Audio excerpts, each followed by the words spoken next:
আমি হচ্ছে আমার মাকে ডেকেছি জল ভরার জন্য, ঠিক আছে। আমি বলেছি তাড়াতাড়ি এসো ঘরে। মা ভাবছে হয়তো কিছু হয়েছে। তো এবার দেখুন কি বলে আমার মা, ঠিক আছে, রিয়াকশানটা কি হয়। ভাবছে কিছু হয়েছে, শুধু গালাগালিটা খাবার অপেক্ষায়।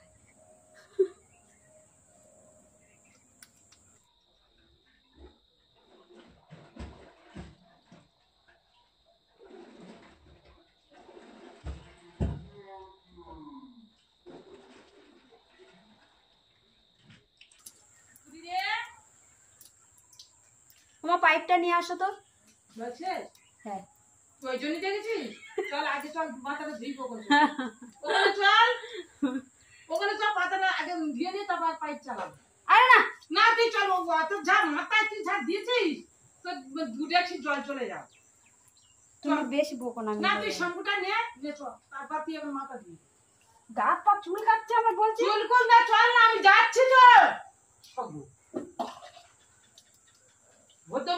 মাথায় দে আর এবার চুল করছে।